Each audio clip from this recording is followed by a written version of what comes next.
Views and opinions of any of the guests of After Hours AM are not necessarily the views and opinions of After Hours AM, its hosts, its staff, or any of its affiliates.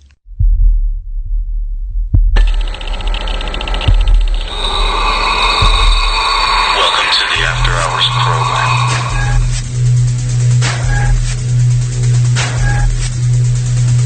Are you ready? It's alive! It's alive! It's alive! Now broadcasting live from the After Hours AM studio, Joel Sturgis and Eric Olsen.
Welcome to this edition of After Hours AM, everybody, and this is True Crime Wednesday around these parts, better known as After Hours AM, the Criminal Code.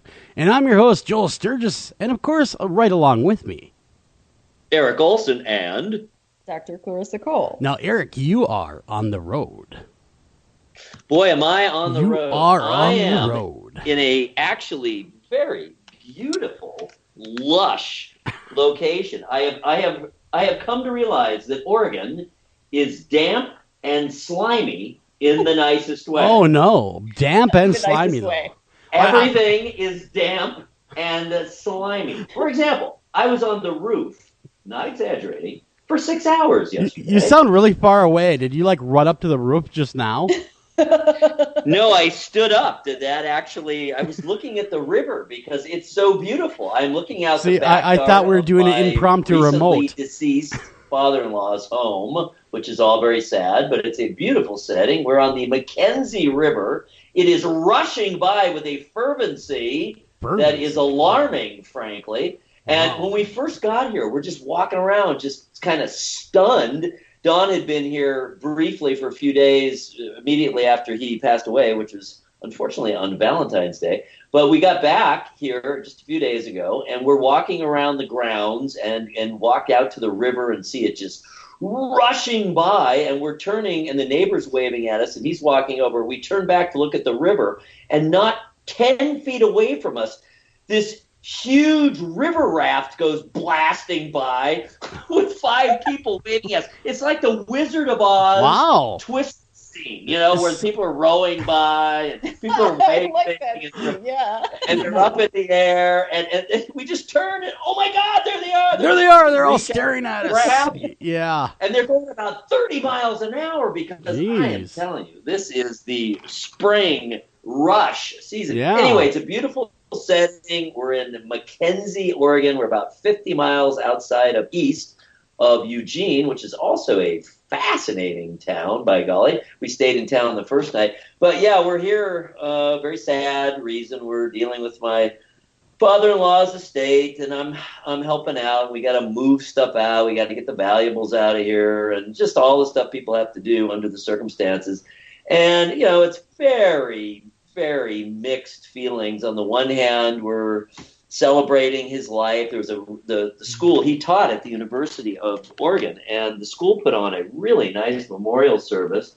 And so we were there for that, and of course spoke, and it was in a beautiful setting, and they had multimedia up and all kinds of pictures they put together. Very cool. I mean, they really went all out. We appreciated it. You're not the Especially my wife. You're not the only one on the road tonight there, Eric. You know that, right? No. Manhunt intensifies for missing Tennessee teacher and student. You guys have all heard about this right now. I'm sure by now, Columbia, Tennessee police are searching this morning for a former teacher accused of convincing a teenage student to run away with him. Investigators in Tennessee believe that Tad Cummings kidnapped a 15-year-old Elizabeth Thomas. He said, "Come on, baby, you're coming with me. I don't care about age. It's just a number. Let's get out of here. Let's blow this pop stand." But he should not have done that. Now they are on the run. Cummings was fired as a teacher, rightfully so, from his job last week over alleged inappropriate behavior with the teen. He faces charges of sexual contact with a minor, and aggravated kidnapping. On the day Thomas disappeared, both wrote cryptic messages on Instagram. Oh my gosh, not cryptic on Instagram. She posted a quest about Beauty and the Beast. Cummings wrote, "Let's do this." So they have been on the run, and I do not know if they've been captured. According to this news story, which is just posted 20 minutes ago, they are indeed still on the run. What a story, huh, guys? Crazy, crazy, crazy. It just shows you how retarded middle-aged men are, you know? I mean, people just do the damnedest things. And I really do think it's a midlife crisis kind of thing. And there's these young girls. They're easy to manipulate. They're, what an ego boost. It's nuts. What does she see? Yeah, but have you looked at him? He looks like Father Time. All right? He looks like a pudgy Father Time. I'm sorry. Yeah. Unless someone is a billionaire, when you're talking 30-plus years age difference, I'm sorry, it crosses the... Even if there weren't a crime involved, it crosses the line into deep creepiness. Well, most people, when they hit the midlife crisis age, and I suppose I'll be doing that soon. I am 42, but I will not do this, of course. I plan to get a motorcycle. But anyhow, most guys either get the hot blonde in a convertible, or they get a motorcycle, or they do those kinds of things. It's not in the norm to run off with a 15-year-old girl. Number one, it's wrong. And number two, all you do is hear nagging the whole time. I have teenage children, or near teenagers. Oh, my God, could you imagine that nagging? Oh. I mean, is the girl even in high school? It reminds me of that commercial with the 8th graders. Remember the popular girls, and they're going to help this guy get into shape. So every time he wants to eat something that's bad for him, so gross. So disgusting. It's so gross. No, she's 15, so she's a freshman in high school. She is. She's a child. And this is not so. Okay, so here's where my clinical mind kicks in. Yes, give us your workup on this loser. No, this is way beyond. I mean, I actually really appreciate what you're saying about the midlife crisis, because I think that, there's something to him wanting to feel younger again. Well, clearly, yeah, right? but he should look in the mirror and realize he's old. Well, he's a teacher, though. He's a teacher at that school. So exactly. He's entrusted with the lives of these students. He's taken on that obligation, that privilege, really.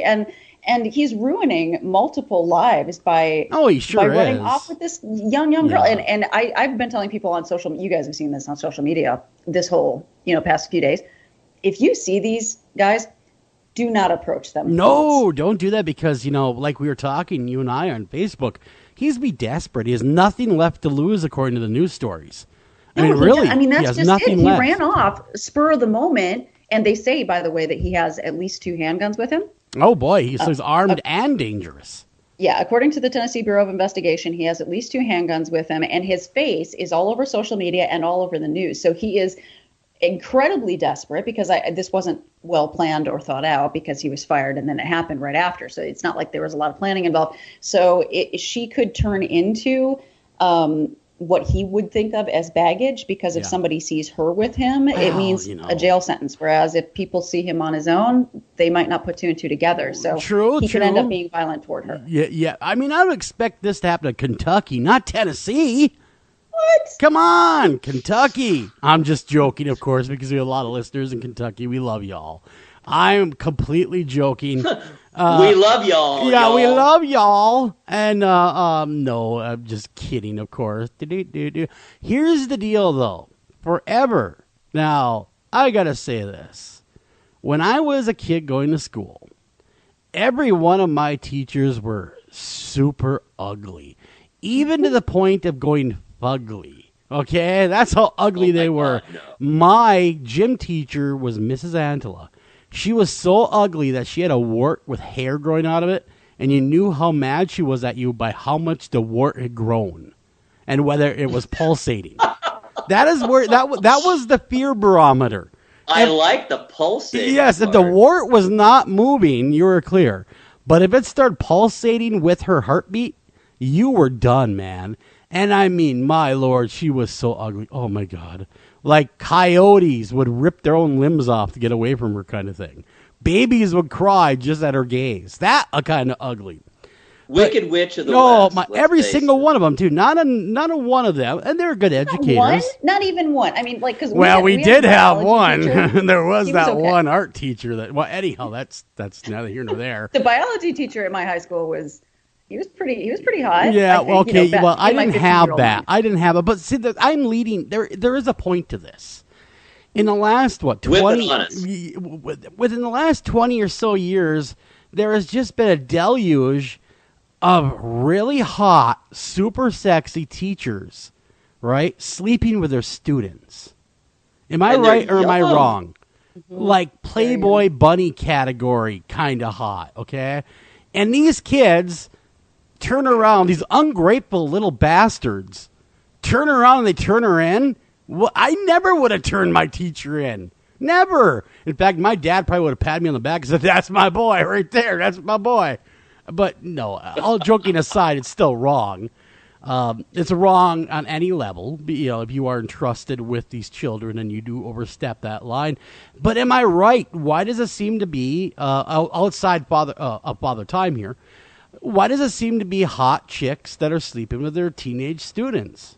Clarissa, why? I think I might know because unfortunately, I've known some perpetrators like this, and the way that they describe it, and also very good-looking young women, yes, is that they went into teaching, right? And they go into teaching, and typically all of these perpetrators are also married. Right. Yeah, so yeah. they get married to like their high school sweetheart. They start teaching high school. They have kids. Usually they also have kids of their own. And then all of a sudden people start looking at them like the soccer mom, Well, right? true. She's no longer the Playboy bunny. She is the soccer mom that's taken her kid to soccer games. She doesn't feel sexy. She doesn't feel hot anymore. Like the And her husband Stacy's sees her all mom the time. song. Stacy's mom has got it going on. That Right, song. exactly. So she goes into teacher class, Okay. and there are these 16-year-old boys going, "Hey, man, she's pretty hot. She feels good about herself again." Well, So that's one the of draw. them is Sarah Jones, and this made big news. She was a former Bengals cheerleader. Sarah Jones became a teacher, and a teenager's dream come true when she began hooking up with 17-year-old students in Dixie High School. She pled guilty to a felony, custodial interference, misdemeanor sexual misconduct, and having sexual relations with a student. I want to know who turned her in. It couldn't have been the 17-year-old boy. Oh no! Somebody had to catch it. Somebody jealous, probably. Because Eric, another kid. Eric, you're a guy, man. You're a guy. Would you, if you were 17 and you had a former cheerleader hitting up on you in class, would you tell anyone where you're getting the honey from? Honestly, probably. Well, Really? Oh my God! Yeah, I mean, I wouldn't tell on them, but you mean would I tell anyone? you would be telling your buddies. Yeah. You'd be like, "Yeah, man." Tell your buds, Yeah, of course. yeah, You know, yeah. and Yeah. eventually, if I had gone to a party and had been drinking, and I came home and my mother was standing there, I'd probably tell her. Because man, I'll tell you, one time I came home under those circumstances. I think I was 16, and oh, did I unload on my poor mother? She's like, "I don't want to hear all this. You know, Don't tell me all this." here's the deal, though, when it comes to mothers. CIA interrogators have nothing on mothers. They can pull anything out of you. Anything. she wasn't even pulling. She just kind of gave me the eye because I was kind of late, and obviously I've been drinking. I reeked. That's it. I can't take it. I got to tell. I gotta tell you. I feel so guilty. All right, I have a story though. So let me fill in here along these lines. First of all, regarding the appropriateness of this behavior, and in particular this circumstance, under any circumstances, I think until you graduate high school, it is absolutely a violation. It is an absolute no. It is never okay. It'll never be okay, any more than it would be okay for a priest to violate that relationship, for a medical professional to violate that relationship. It is a violation. Now, You get into a grayer area, and this is what my story is, when you get to college. All right, so there was a professor at the school I went to, and he was very young. He was only late 20s, okay? Mm-hmm. And he hit on you. Rather clearly, he clearly fell in love with a student. She was over 18, and he got in all kinds of trouble. They didn't fire him, but he got in all kinds of trouble.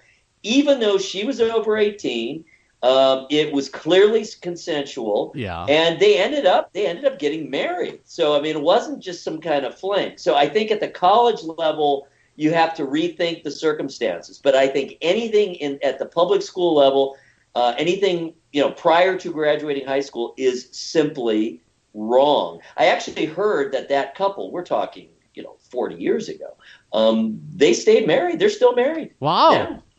Man, now, Clarissa, when you were a young girl in college, would you have, or did you even have thoughts about your professors, or was that just something that was totally taboo? Oh, hell yeah. No. College professors, it's on. No, I totally think that is fair game. Wow. Not that any of them wanted anything to do with me. Listen to her. That is so on. You hear me? Come it's on, college. On No, I like think that Mother Chuck and Donkey Kong. You know what I'm saying?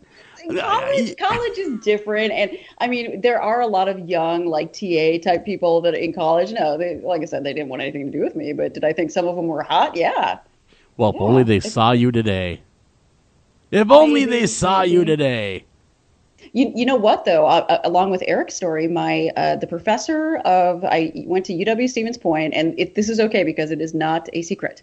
He ran the program for theater there at Stevens Point, Doc Hopper, and he married his wife, and they'd been married for 35, 40 years, and she was one of his students when he first started teaching. Wow, man. Same thing, they'd been married. But, I'm kind of flipping through this, 50 hot teachers that got caught thing, this website, and my Lord, they can make themselves a calendar, okay, like a Playboy calendar. But all joking aside, is it more women or men, or is it more men and we just don't hear about it? I think in that situation, it's more. Well, the teacher situation is more women because there are more women teachers. Gotcha. It's just not because it's because opportunity isn't there for males. Gotcha. Exactly. And also, like I said, I mean, I don't think that it is a coincidence that these women are beautiful. I don't. I think that if you are just moderately attractive or not attractive in high school, so you're not looked at as the cheerleader bombshell, I think you're much less susceptible to this. Well, whereas these girls, they were looked at as like, oh my God, they're so hot. Then they became moms and wives, and all of a sudden people stopped looking at them that way. Well, they want it back. Well, they want that feeling back. Yeah, but there's when did they become like strippers or something on the side? You know what I'm saying? Well, there's other ways to get the needs met. Go do it legally. Don't resort to sleeping with someone's 16-year-old boy. It couldn't be more. And had I had a hot teacher like that in school, it would have been on. I'm just saying. Oh, and they don't report it. They don't report it. No. It's always somebody else that finds out. Well, exactly. In fact, there's just a story recently in the last few months where a female teacher, was engaging in sexual practices with her student in a car in front of the school. Right in front of the school. Right? That's called flaunting. That is called, I'm flaunting it, baby. And then... Did you read about the one in the graveyard? No, is there one in the grave? Wow, there's nothing off limits as kinky teachers, let me tell you. Well, she took her student there because she figured it was kind of a secluded spot, but unbeknownst to the teacher, that spot, it was patrolled a lot because other people had that idea before Well, yeah, her. Hello. I've been in the graveyard doing investigations with teams that, are just kind of getting started. And the place they go is a cemetery. And I'll tag along here and there, these teams. And every time you're in there, of course, expect it, and I tell these people, expect the police to come talk to you. Because they want to know why you're here after dark. They're not trying to rattle your cage. They're just doing their job. And cemeteries are surprisingly patrolled. More than anyone would realize. What are they looking for, though, Joel? Well, mainly it's desecration. Headstones being desecrated, things like that. They've had trouble. Most small towns have trouble with the headstones being pushed over or spray painted or this or that, and so they it's so sad. Why? It is sad. Why? It really is sad. But it's not uncommon to have, the police law enforcement show up and go, hey, why are you guys here? And I always tell them it's really good to call law enforcement ahead of time, let them know you're in the cemetery. And and even better yet, get permission from the city to be there after hours. Don't just show up. So I definitely do that. Otherwise, you really could be prosecuted for trespassing. Interesting. Who knew? So, I did not know this. Yes. There's lots of things in there. Well, how about this? The Big Main Cemetery, which is really quite impressive for a relatively small town in Aurora, Ohio, is right next door to the police station. So that's not a smart place to go to get away with anything. No, that would be a horrible place to go. That's as dumb as doing it right in front of the school. Like, here we are, getting kinky. And by the way, one other story on the topic here, because as you guys were discussing it, a really good friend, believe it or not, of my oldest son, so he's still 29, so someone in that age range, not all that old even now, she was arrested. She was a teacher. She was a student teacher. She was that young, early 20s, and she was arrested, and she went to prison for like 2 or 3 years. I mean, It was serious business. Wow, evidently they really threw the book at her.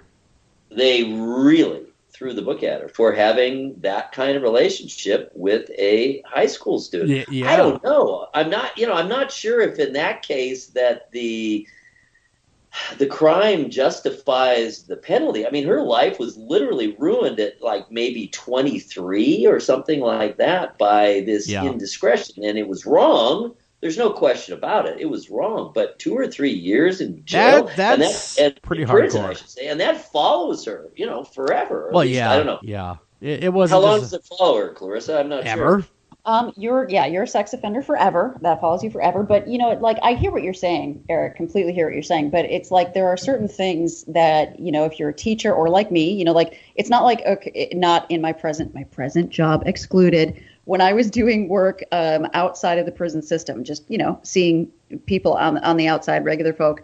It's not like I haven't had attractive clients before, and it's not like I haven't had clients hit on me before. Yeah. When I've been single, there is an ethical duty that you have, and if you can't uphold that, you shouldn't be in the job. I'm kind of glad she's out of the job, to be honest. You kind of hear that all the time. Wasn't there recently one in Texas where I can't remember the state now, where they wooed someone in position of power in prison to get them out?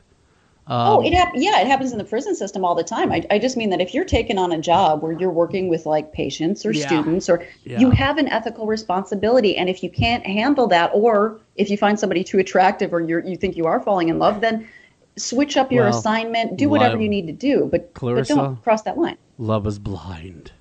Oh, love is stupid. And you have a captive boyfriend. Where's he gonna go? Oh, it's not like he can run away from you. God. It's true, right? You could tase him. He starts getting a little lippy. Be home by 9. Exactly. Yeah. I'll make sure you get in solitary. You break up with me. You're never going to see the light of day again. You're getting up at the shoe. That's right. That'll be it for you. Now, what do you guys think about murder memorabilia? Criminal memorabilia. Where do you guys stand on that whole thing? Should there be places that cater to selling items for value from crime scenes? Clarissa will have a much more specific, detailed, and reasoned perspective, so I will go first. Where I stand regarding murderabilia is directly on top of it, and then I poop.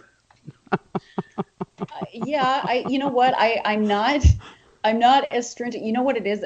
I'm not against it only if the proceeds go to the victims' families. Well, the reason why I bring that up is because our guest tonight is Andy Kahan, and he is a victim's advocate. And he is very much against selling memorabilia from crime scenes for money or any kind of memorabilia from serial killers. Like, for instance, the BTK killer, one of his envelopes that he used went for $3,000.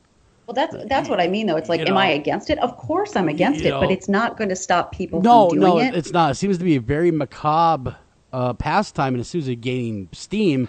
In fact, there's sites that resemble closely eBay that are dedicated to just selling this merchandise. That's insane. And you know the thing that's funny about it, though? So I've seen some, I don't go to any of these websites, but I've seen some things before, and I've come across them like being auctioned sort of a thing. This one is kind of funny. So I see things occasionally being auctioned that I know inherently have zero value and cannot be linked to these people, but people bid on it anyway because they don't have the knowledge. For instance, like one time some chairs were being auctioned off that had PIA stamped on the bottom of that. That's Prison Industry Authority. Okay. These chairs are made at San Quentin, and they supposedly were chairs for Charles Manson. Well, Charles Manson wasn't at San Quentin at the time that those chairs were manufactured, but go ahead and pay $1,500 for it if you're dumb. Yeah, if you're that dumb and you want to, a sucker's born every minute, they say, and, well, evidently those suckers were bidding. They pay. I think they went for over $2,700. That's and insane. By the way, those chairs are turned out by the thousands. And even the paranormal scene it. Zach Baggins has the cauldron that was owned by Ed Gein that he allegedly boiled his victims in. So even we're not immune. The paranormal isn't immune. But it's from that very macabre kind of fascination. I feel like we, I mean, again, this is a personal judgment of mine. I feel like we should be, because you're not honoring the victims in that situation. And I think Ed Gein himself was psychiatrically ill. So it's like there's a whole bunch of levels of tragedy to that. Yeah, I would agree. And again, everyone, Eric is on the road. So if we sound a little bit different than what you're used to, Mr. Eric is out of studio. That's right. He sprung out of his prison in Ohio and is now on the West Coast. So, he is prowling the West Coast. So if you do see him, make sure you tell him hi and get an autograph. Get a selfie with him. He loves that crap. I'm hopping around through the slimy woods. He is, and he's feeling right at home doing it. Filled to the brim with moss and fern. When I look out the backyard, it's like Jurassic Park. Wow, but no T-Rex yet. None that I've noticed. So, well, if there is a T-Rex, get a selfie with him. You will win the selfie competition. He'll eat you, but I better win more than that if I have a selfie with T-Rex. That's all I can say. But we got to it's quite a setting, and I'm sure there's probably we've tried to deal with any connectivity issues. We really are out in the middle of nowhere, and please do forgive me if anything goes amiss. But we're doing our best here. I'm sitting in a very empty half of the house. We've been unloading, getting everything out of here, and it's actually kind of creepy.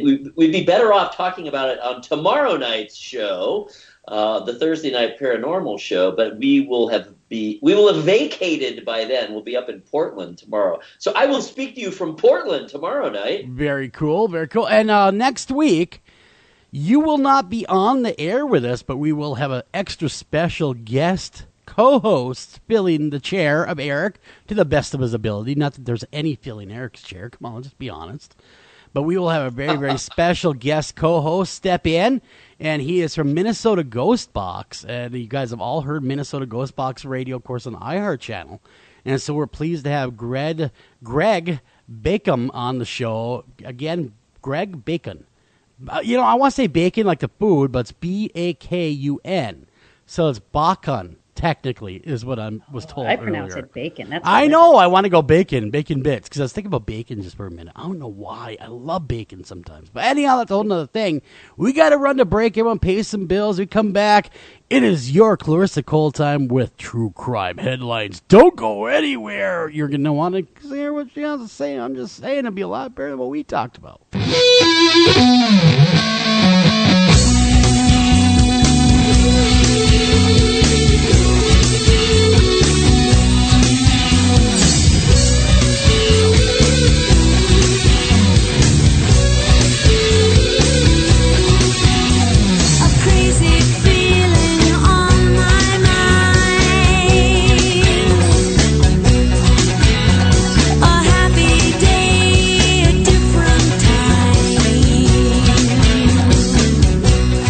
Hey, you're listening to After Hours AM, and if you're listening to us via podcast, make sure you like us, follow us, review us, tell your friends about us, tell grandma about us, and keep listening. Hi, Tom Bodette. If you can hear me, then you have an internet connection, which means you can do cool things online, like listen to streaming radio, obviously, or watch a video of a monkey washing a cat. Let your freak flag fly. Or you can book a room at a great price at Motel6.com. Isn't the internet wonderful? Everything you want right at your fingertips, and whoa, did not need to see that. I'm Tom Bodette for Motel 6, and we'll leave the light on for you. The most violent animated film of the year, Martin Scorsese's delightful cartoon classic, You're a Good Fella, Charlie Brown. With Joe Pesci as that lovable round-headed kid, Charlie Brown. Hey, you lousy fucking piece of shit! And Robert De Niro as Linus. Hey, you guys, come on, your friends here. Lighten up, Charlie. Oh, you too, Linus! Hey, Charlie Brown, I'll hold the football for you. Oh, yeah? Well, you too! You're a Good Fella, Charlie Brown. Now showing on a double bill with Nightmare on Sesame Street. Anavar Media LCC is a dedicated team of professionals committed to helping business development scale and protect their websites, mobile applications, enterprise software solutions in the Northeast Ohio area. Locally owned since 2012, our client-centered values truly sets Anavar apart. Contact us today to learn how you can get 25% off your first project. Call them at 234-380-4852. Again, that's 234-380-4852, or visit them at www.anavar.com. Again, that's www.anavar.com. You're listening to After Hours AM, the best in alternative talk radio. Got a question, comment, guest suggestion, or just want to say hi? Contact us at afterhoursam@gmail.com. That's afterhoursam@gmail.com. Want to call the show and be interactive? That's easy. The number is 612-326-6874. Again, the number is 612-326-6874. And thank you for listening. The number you have reached, 911, has been changed to a non-published number.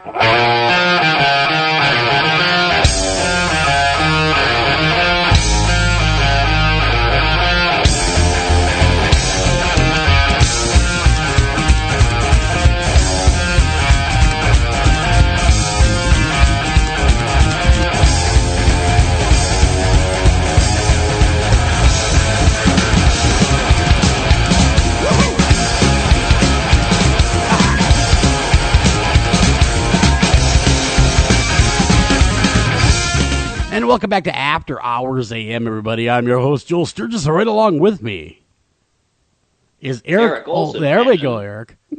Dr. Clarissa Cole. Well, I do see, judging by the email I was sent by the beautiful and talented Dr. Cole, you have some great headlines in the old hopper tonight for us, and they will not disappoint. As always, I try to, glean the entire internet to find some interesting stories. And let's see, you know what? I want to save this one for last. I am going to start with it. So there's a kid, a guy named Cody Slaughter. Yeah. And he was applying for this job with the U.S. Customs and Border Protection. Well, that's awful. That's like, like that. So that's still law enforcement. Trying right? to do his part. Yeah. And he's in Arizona, so it's right near the the border. And so he wants to do this, and so he's getting through the entire interview, right? He's doing well. Yeah. They like it. And then there's Oh, go ahead. They're liking him. They're thinking, hey, we have a really good applicant here. And then what happens? Well, they ask you this when you apply for law enforcement positions. I was asked this as well when I started at the prison system. And it's this question that says, have you been party to any unreported criminal acts? Like so you're let's say gonna I asked say, you that, Joel, in an interview where you wanted the job. What would you say? I would say absolutely not. What are you talking about? Yeah, right? You know, hey, man, I ain't going to say nothing. Mum's the word, because you know what? Big Tony will come break my knees. You know what I'm saying? You know what Eric would say, though? He would probably, he would say, I slept with that I would teacher. say, well, everyone knows that. I would say that is not a legitimate question. I would say, you cannot ask me that. The only thing you can ask me is if I've been convicted. Well, exactly. And or so you could say, how is this germane to this proceeding? Neener, you don't have a wiener. Exactly. Okay, well, no, this is germane because Cody Slaughter, who was in this interview, said, well, now that you ask, when I was 14, I molested a 2-year-old girl, and I've had sexual contact with a dog, a horse, and a 4-H pig. So wait. Hold on now. Cody Slaughter evidently was not the brightest chandelier in his graduating class. That was an info bulb. Similar to me being drunk with my mother. Yeah, exactly. Maybe his family tree just as a fork or something, because normal thinking people would be, upon asked that question, would say, no, I have not been a party to anything that I would like to report, but thank you for asking. This kid pipes up, says, I have not had sex with anything with 4 legs. Exactly. I like the 4-legged variety. Is that okay with you guys in the force here? Okay, good, cool. But he pipes up and says, you ask, when I was 14 years old, I did some horrible, horrible things. And it was more, I ruined some lives along the way. And that damn horse still won't look at me straight on. And the fact that he had to clarify that it was a 4-H pig. Yeah, well, like there's a difference, right? This is like an award-winning pig. Well, yeah. Yeah, by the way, it was a 4. Oh, my God, did you say 4-H pig, Cody? I did. This is a person with a very full conscience who just needed somewhere to dump all that. Yes. He was arrested on 1 count now. Okay, you go ahead, you finish this, because he basically, now how old would he be? He is 22 years old, right? He was 22 at the time. So he was a minor when the offense happened. He was 14. Correct. So now would he be charged as a minor or as an adult? You know what? That's what I was confused about, actually, because they said that as soon as he said that, they essentially went to his house and they asked him all these questions, and he was arrested on 1 count of criminal sexual conduct with a minor. And that was hard for me to understand because he was also a minor, but the laws vary by state. But so isn't there a statute of limitation? Yes, there is. In most states, it is 7 years past the age of majority for the victim. And what is that? Clarify the majority for the victim. Pig. Exactly. No, Clarify so the pig that. had to be 7 years past 18 years old. So his 2-year-old victim would have had to be, 7 years past what they consider the consent age, which might be 17 or 18. Gotcha. Okay, very cool. Okay, so he cops to the said crimes, and they hit him with a sex crime on top of 3 counts of bestiality, which in Florida would have been totally cool. They would have been cool that in Florida. Misdemeanors. Exactly. I might give him a medal, as we found out last couple weeks with the dog and the Florida man. But, so do you agree with this? Do you agree that they should have done, arrested him the way they did? Or do you think that they should have, because it's been so long, and he was 14, he was stupid for saying anything. All right, the guy's stupid. If they ask you to a job interview or at work or anything, did you do this? That's your word versus someone else's. You always say no. You say no. That's what you say is no. Well, and if they say, is there something I don't know about? Well, if you don't know about it, then no. Yeah, if you don't know about it, it don't matter. Put that in your pipe and smoke it, lawman.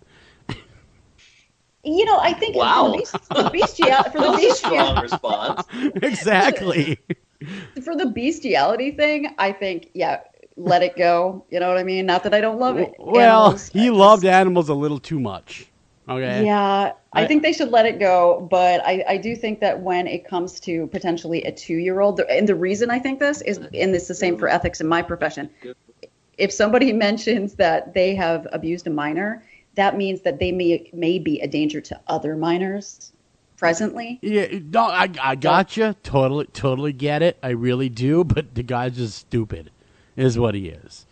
Yes. Applying for the job, Besides being a perv. Well, yes. Besides being a disgusting pervert that likes horses and pigs. He's a stupid, disgusting pervert. That's exactly. The bad. A Florida man is right now shaking his head somewhere, going, "What the hell, man? Why?" But now, do they perform castration still on people like that? They do chemical castration in Texas, although I do believe that it may be voluntary. It is voluntary in a lot of states. Please, castrate Yeah, who's going to show up and say, "Oh, yeah, by the way, I'm here for that chemical castration I've heard all about from my buddies. Can I get in on that?" Who's going to do that?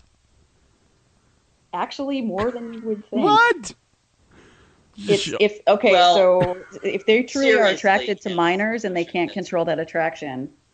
Right. Yeah. Well, go ahead. Okay. All joking aside, Yeah. I'm sure that's actually true. It's very. Let's think about it. It's actually very similar to this guy who just decided. Yes, to just decide to come clean and go, "Oh my Lord, I am guilty of these heinous crimes." Well, and to abduct the 15-year-old girl. Like, if you find yourself, like, inextricably attracted to children and you obviously know it's wrong and you don't want to violate kids, I've known quite a few. Well, exactly. That is a good point. And all joking aside, like Eric had said, it's a good program. And if these people feel that way, for the betterment of themselves and society, they really should consider that route. Yeah, agreed. So, there you go. Public service announcement for the day. I was gone, but now I'm back. Oh, okay. Did you know I was gone? Yes, we did. We tried to fill the gap. We did. Yes. We scrambled. Thank you. Yeah, you know what happened? We heard the dryer buzzer go off, and then you guys were gone. I wonder if there's a connection. Wow.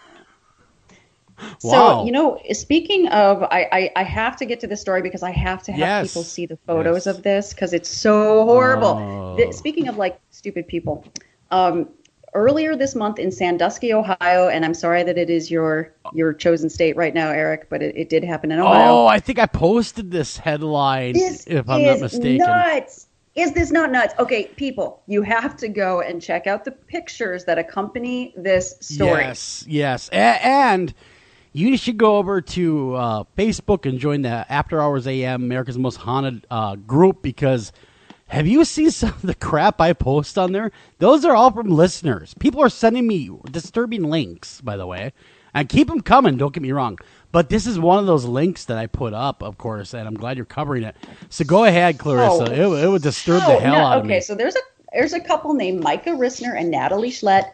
So they did something completely stupid. They tried to convince their friends and family that Rissner had murdered Schlett. So they staged a scene. Okay, so what happened was the girl Natalie, she laid down nude in a bathtub, and her boyfriend squirted ketchup all over her and the wall, and he laid the handle of a kitchen knife against the rim of the tub with the point of the blade, and it was resting against her throat. It was all a prank too, wasn't it? It was all supposed to be a prank. When I first saw the pictures, though, I was like, "Oh my God, that's terrible." He texted this photo to their friends and family, and he said that he doesn't know what happened. He just woke up the next day and found this. Oh my God! How did he not? How would he think any other way but bad to do this? It's really going to go bad, and bad, think, right? and especially worse. Friends and family. Exactly, and then of course there's the one headline here that really disturbed me. And it was one that we posted up on, again, I thought I jumped ahead of myself for a second there on this little list that you compile every week for us. Thank you very much. Charges filed after bodies of 2 babies found in a container in Park City closet. Ugh. There's a woman. Her friend, basically, Molly DeJola, 28, had been cleaning out her room when her roommates essentially were helping her. They found a Rubbermaid container in her closet that it was emanating a kind of a bad odor. A funky smell. They opened it and found the decaying human remains of 2 infants. Now one of the roommates texted to Jola, because I guess she wasn't there, asking about the box. Like, hey, we found this box. Yeah, wondering about these babies you got that are dead. Yeah, and so Jojola then said, oh, hey, no problem. Those were 2 stillborn babies that I had in 2012 and 2014. I just took them with me. What? What? Yeah, no, I'm like this is your roommate, by the way. How disturbed would you be? So they call her up and they say, hey, Jojola, do you want to talk about your closet at all? Because we found something a little on the disturbing side in there, and you might want to explain this. Is this a horrible prank? Or nope, those are my babies. What? Yeah, no, she just answered right away. So they arrested her, and then they did DNA to confirm that the babies were indeed hers, that they thought maybe she kidnapped them or something. They are her children, but what I was saying is that they should have done the lung float test to find out if the babies were alive or not. Yeah. Do you know what I'm talking about? Well, kind of. I'm not really familiar with doing autopsies on infants. So sorry. I'm a little out of practice on that one. When a baby is born and an infant is born, they take a breath, right? And they cry. And so if an infant is born alive, if you take them to an autopsy and remove their lungs should float in water because they've taken a breath and they've opened those areolae the alveoli in the lungs that open up, make them float. If the baby was stillborn, the lungs should sink because there's no oxygen. How do you sleep at night knowing all this? Seriously. I'm tossing from left to right. I'm flipping my pillow over, and then I remember babies' lungs float if they were alive. I mean, seriously, Clarissa, with all this information floating around that noggin of yours, I'm surprised you sleep. I mean, ignorance is bliss, my friend, and I'm blissfully ignorant. All right. I don't know. I thought it was good info. I think it's happy to know some stuff. The only problem, I guess, with the test is that if the corpse has been decaying for a while, the natural decay may also cause the lungs to float, which would mean that you get a false sort of conviction. So I guess they're just charging her with desecration of human remains. Oh, that's all. They didn't, they DNA test the babies. Indeed, they were hers, and she claims she didn't kill them. They can't prove beyond a shadow of a doubt that they were born alive or dead because the desecration of the remains is so bad. And what's the average penalty? Do you know off the top of your head a desecration? I mean, you know about the float test, so you got to know about this. What's the average penalty for desecration? It's not much, if anything. I mean, I don't. Do they even do jail time? I'm not even sure. You tell me. I don't know.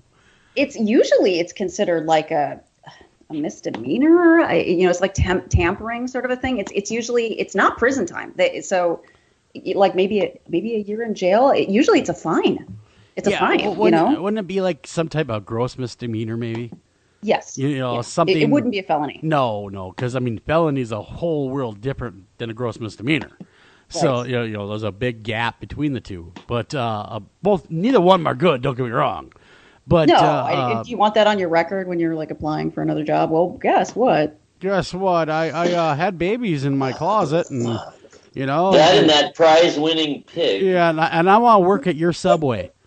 Yeah, if I find a corpse, I may or may not turn it in. I may or may not. I might take it home with me for my collection. Oh, what type of person doesn't report that? She also said she didn't know that she was pregnant until she gave birth, both times. That's insane. I don't believe that for a second. My wife has been pregnant, and there's no shadow of doubt when you're pregnant. At least in my estimation, because of course being a father. Because my wife would complain to no end. I'm so tired. Oh, my feet hurt. So, then there's that. It seems like you would know. Yeah, and there's exactly. That, whole thing about not getting your period for a while. Let's not talk about that. But anyhow, sorry. Yeah. I'm kidding, of course. So we have to move along here away from desecration of baby corpses and lung tests. What's next? Where would you like to take us now? I would like to talk about a game that some juveniles were playing in Annapolis, Maryland, very recently. Okay. It's a weird game. It's 3 juveniles. Okay, one was 15, one was 13, and one was only 11. Okay. Yeah. They were playing a game just recently, March 18th, 2017, in the Westbridge Village area of Annapolis, Maryland. Wait, Annapolis, Maryland, isn't that like, lots of law enforcement? I think so, things? Yeah. I want to say that is pretty heavily... So the police were called to an apartment building. The juveniles had been reported to be kicking open residents' doors in a game of kick knock. Oh. So the game, you run around, as far as the name implies, you kick open the door and you run away? Is that what you do? Because I remember just, ding dong ditch when I was a kid. Yeah, that's as far as it went when I was. Look at that game. Or the ever popular Pooh Bag. If you didn't like did someone, not do that. The you ding never dong did ditch, that. though, yeah. You never did the Pooh Bag. No. And see now, Eric there, he's blown up outhouses, so that would be a step back for him. Yeah, right. But I did the Pooh Bag. Yeah, I cast a dim eye on the Pooh Bag. It's just too cliche. Just too passé. The damage is far too small. He likes mass collateral damage is what he likes. So he may have played kick knock. Is that what you're saying? No, because I do not believe in kicking down people's doors. Because you know why? Like the two of you, they may be armed. Well, that is true. We may point. show up to the door with old Smith & Wesson. Knock it's on one this. thing to remain outside, even if it's technically illegal. I suppose you're trespassing, perhaps, if it's posted, for example. Mm-hmm. But that's pretty gray to knock and then run away or leave flaming poo or I don't know, burn a cross. Oh no, that's completely different. Anyway, that when is you're completely kicking the different. door. Now that is clearly a crime, Now, and you are. I don't know, what crime is that besides trespassing? It's destruction of property, right? Destruction, yeah, and that's what they got charged with. That's why I'm thinking of Annapolis, the United States Naval Academy. Exactly, yeah. So lots of people are armed. Yes, lots of armed people floating around there. Quite so. Yeah, lots of armed people. Well, that's how they got caught. Is that a resident? And they didn't say how. They just said that a resident had detained the 3 of them. I don't know what that means. Yeah, I don't understand. Did he, grab them and cuff them, or what'd he do? I'm guessing it may have involved a firearm. It had to, or at least a pistol, maybe a Daisy BB gun. Take pride, it's a Daisy. Those. Yeah, just those something like you're going to sit here until the cops get here. Yeah. Now, what were the ages of these kids? I mean, they had to have been old enough. 13, 11. So they're charged with destruction of property, I'm going to assume. Yes, and then released to their guardian. So I don't know if they're going to just pay a fine or what. But like at 15, but like 11, yes. But 15? Yeah, 15, you know what you're doing. Yeah. All right, that 15-year-old should be charged as an adult. That's what I'm saying. In Wisconsin. In Wisconsin, they would have hung him. Hey, look at that tree over there. We got some cheese and time to kill. Bring the Schlitz. I don't know if they would have made it in Wisconsin. No, you kick a door down. No, Wisconsin now. They mean business. You do not want to mess around in Wisconsin. I used to live in Sun Prairie, Wisconsin. You don't mess around with... And then I moved to a place called DeForest for a little while. DeForest. You do not want to mess with anybody in Wisconsin. You even say anything bad about the Packers, you better run and hide. Because they will kill you. If you say you don't like that variety of cheese, if you say Oktoberfest sucks and so does sausage, you're a dead man in Wisconsin. I know. I'm lactose intolerant. What? You're done. That's why you moved to California. Okay, they shunned you out of Wisconsin. That's fixed, woman. Mm-hmm. She's broken, this woman. She needs to go to California. I'm not lactose intolerant. I'm saying if you say that. Oh, okay. I thought you said you are lactose intolerant. Oh, heck no. Okay. I love cheese. Well, I was going to say that's they probably view you as a broken unit. I knew you weren't saying it about yourself, but I was just bugging you anyway. Okay. So what do we got next in the old hopper of the true crimey, weird Storyville thing we're doing here? Well, the reason I included this one is because it seems like there's a lot of stuff going on about Russia right now. I blame Russia for everything. I stubbed my toe. It's Russia's fault. Apparently, right? And the Justice Department charged Russian spies and criminal hackers in the Yahoo intrusion that happened. Oh, boy. Now the Russians are in on that. Ugh. They're in on it, apparently. There was a 2014 hacking of 500 million Yahoo user accounts. Wow. Well, it cost Yahoo tens of millions of dollars. Yeah, Maybe it was even more on the sale price for the company because of that. Very specifically. Well, now, what happened there? They had to, in essence, make good. In other words, reduce the price that Yahoo got when they were bought out because of that hack, very specifically. So what we're saying is Russian hackers very materially changed the price of the sale of Yahoo. So in other words, all those shareholders, we're talking tens of thousands, hundreds of thousands of people were directly affected by that Russian hack. I mean, they are really starting to impact our lives. And you know what? I can see Russia from my house. I mean, it was, I guess, a huge deal. And it was something to do with the successor to the Soviet Union's KGB. Yeah. So they were officers of what is now known as the FSB. Yeah. And they conspired with a Russian national to hack Yahoo, and they did it more than once, apparently. But Yahoo was pretty vulnerable. Has anyone ever noticed quite yet that maybe ISIS in Russia is playing a high-tech version of Simon Says with us? Because I just saw now that if you're carrying a cell phone, you can't carry it anymore because ISIS said we might use cell phones to blow up a plane. So what do? Ban all cell phones. Do you think they just put a release out there just to watch us scramble and then laugh? Like, look at those morons. They're also afraid of us. Do you think it's the same thing in Russia? Russia kind of hints that they're doing things just to mess with us a little bit. I wonder about that because, what were they? What were they at the game out of these Yahoo accounts? Well, exactly. Other than spam, people's emails. But Eric, maybe he has the answer. Maybe it was in direct consequence was to lower the price of the company. Maybe that was certainly an indirect consequence. I'm not sure if they could have anticipated that, but maybe it's true. I haven't looked into it enough to know when the original terms of that deal were agreed upon. But if they had already been agreed upon, and then they're the hack, then absolutely they would have known that they were impacting the price. Yeah, I mean it's a pretty big deal, and it just shows you.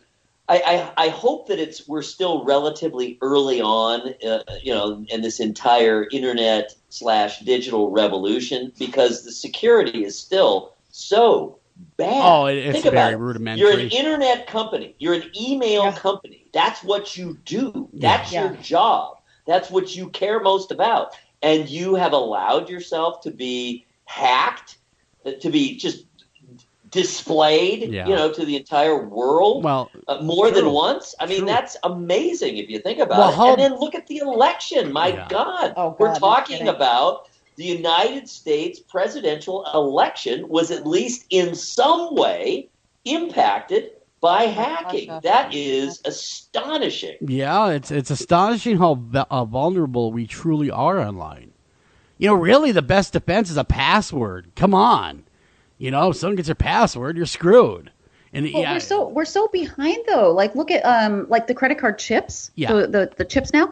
We just got that technology. How long has that technology existed in Europe? Probably a very long time, years. A long time. Hey man, I'm just jazzed. We got a red box. Okay, I'm still on Cloud 9. Yeah. Oh, you got a red box now, but I know. That's as far as we are technologically speaking. I mean, the fact that we're just getting the chip technology now. And we still don't really know what to do with it. Not everybody uses it, and Europe has had it for years. We are so vulnerable. It's so sad. It kind of is. Now, we got 2 minutes left, so wrap us up on this story. What happened? Someone get arrested doing time? They did, but it was super confusing. So Dokuchayev, he was arrested in a Russian sweep in December. He was one of the main ringleaders, but he was accused of spying for the U.S. Oh, so what? Baratov was arrested Tuesday morning without incident in Ontario, and the United States doesn't currently have an extradition treaty with Russia, which is where Dokuchayev was arrested. Officials have suggested that the imposing of sanctions and the filing of charges can be a deterrent against similar future events. Really? Wow. Jeez. Sorry, that's hello, U.S. Really? The imposition of sanctions and filing of charges when you can't extradite the person is going to stop people from doing it? No, it's not going to stop them. It's just like all those people are scamming. In fact, I just got that infamous scam email from Netflix where everyone's warning you, don't open the email, don't respond to it. I don't know about this. Tell me about it. Basically, a clone of Netflix will contact you saying, hey, you need to update your information or your account is suspended due to non-payment. I did get that email today, and I was very, very forewarned about it. And so that's going on as well, and people are falling for it left and right, because it looks very official. And so don't fall for it. If you get a Netflix email saying, you must update your information, don't fall for it. Don't open it. Just throw it away. Get rid of it. We got to get out of here. We got to run to break. When we come back after Fox News, we're going to have Andy Kahan with us, and we're going to talk about murder memorabilia.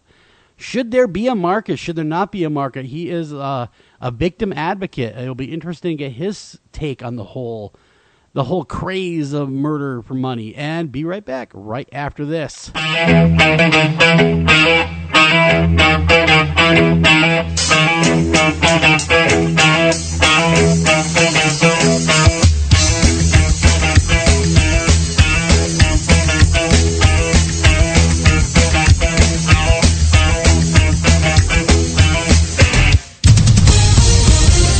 Live from New York, The Fox Report.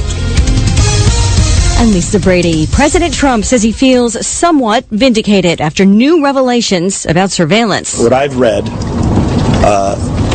bothers me. And the head of the House Intelligence Committee says it should bother the president, too. Fox Radio's John Decker is live at the White House. Committee Chairman Devin Nunes spoke to reporters after briefing the president, telling him that members of his transition team were under U.S. government surveillance following November's presidential election. What I've read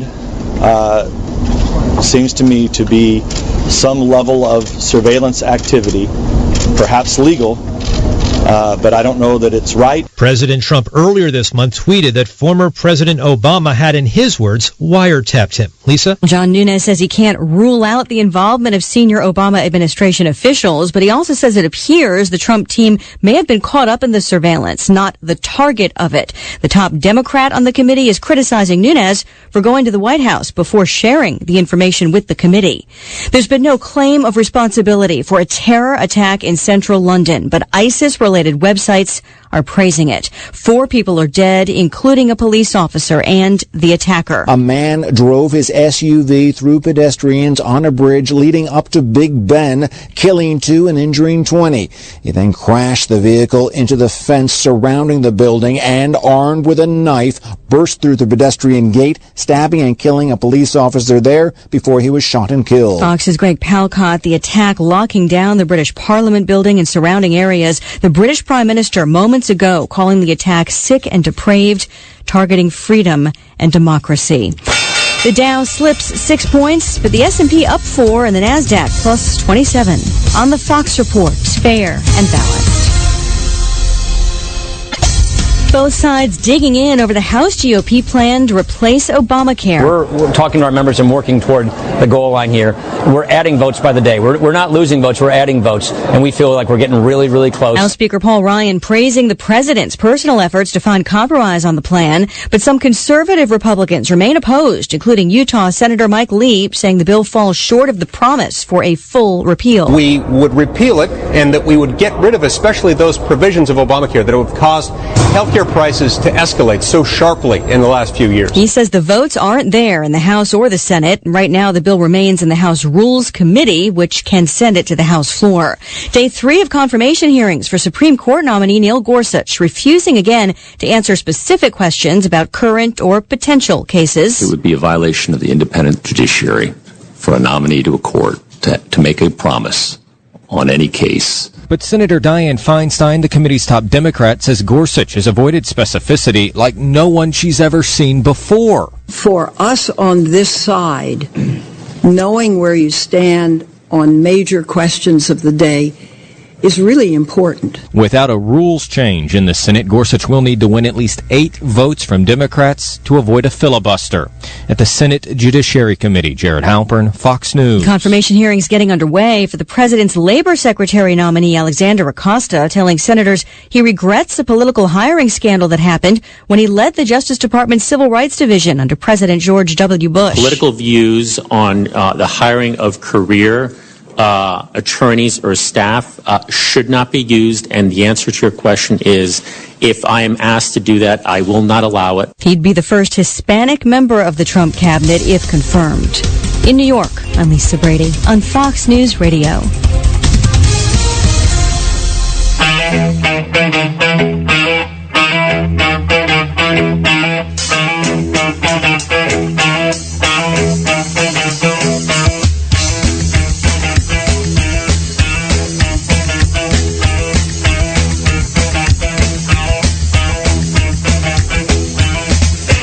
Welcome back to After Hours AM, everybody. I'm your host, Joel Sturgis. Right along with me, Eric Olsen and Dr. Clarissa Cole. And man, we got a great show for you guys on tap tonight. We are tackling the subject matter of murder memorabilia, and I'll let Eric, the best intro man in the business, tell you more.